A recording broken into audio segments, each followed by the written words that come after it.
Өмір баян.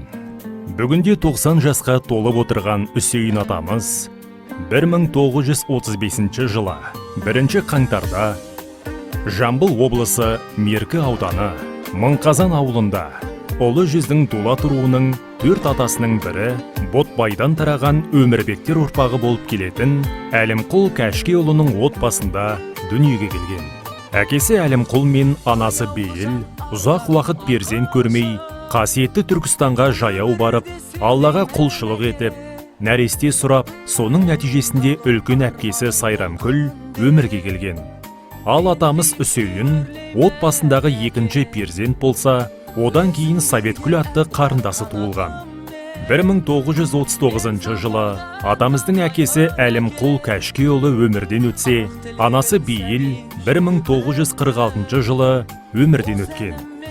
Үсейін атамыз 11 жасында ата-анасынан айырылып, жетім қалып, Ұлы Отан соғысынан кейін ер азаматтардың біразы елге қайтпай қалғандықтан, отбасының тізгінін өз қолына алып, ат арба айдап, жүк тасып, қырманда жұмыс жасап, өмірдегі еңбек жолын өте ерте бастаған. 1952 жылы атамыз өмірлік жары Несіпкүл Әбдікерімқызымен қосылып, отбасын құрған. Атамыз Үсейін мен апамыз Несіпкүл, балалары Күлина, Асқар, Күлшан, Асхат, Талғат, Қайрат, Гүлбайра атты 7 баланы тәрбиелеп өсірген. Өзім жетпеген биіктерге балаларым жетсін, білімді болсын деген мақсатпен Үсейін әкеміз бен Несіпкүл анамыз 7 баласында әртүрлі мамандықта оқытқан.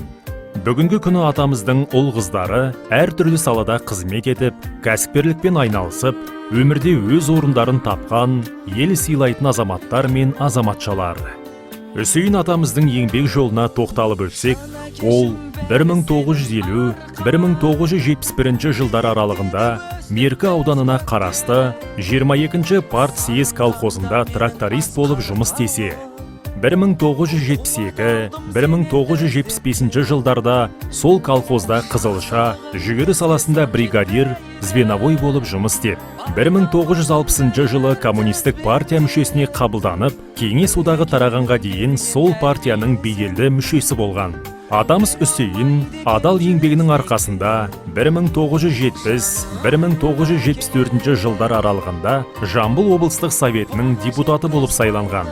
Ал 1975-1981 жылдары ауыр жүк көлігінің жүргізушісі, трактор жөндеу шеберханасының меңгерушісі болып еңбек атқарған.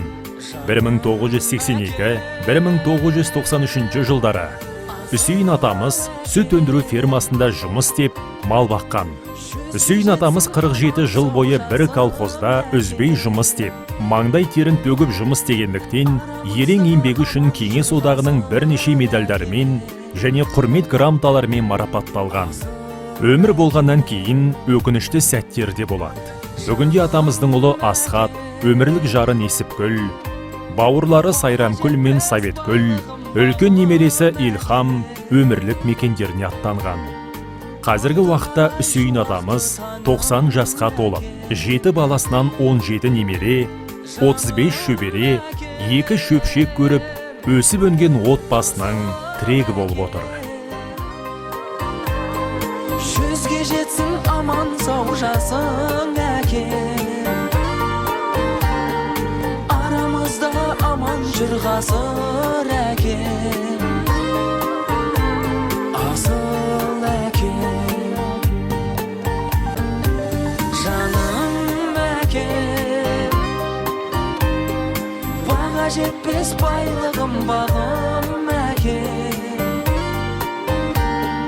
Алтын арай шуақты таңым әкем, жаным әкем.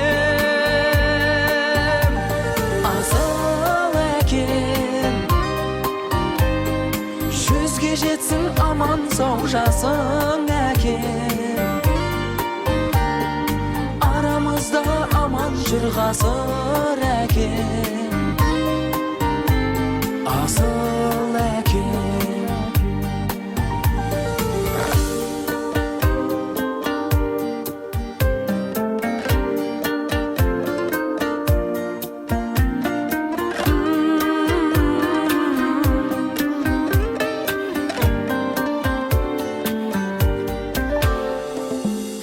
әкешім бәрі сенің арқан, биіктеді көздік біз көкте, сағынғанда менің асқар тауым, қуат алдым сенен іздеп кел.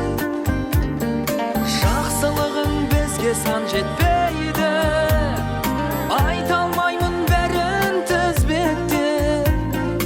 Бір әкенің берген тәрбиесін бере алмайды екен жүз мектеп.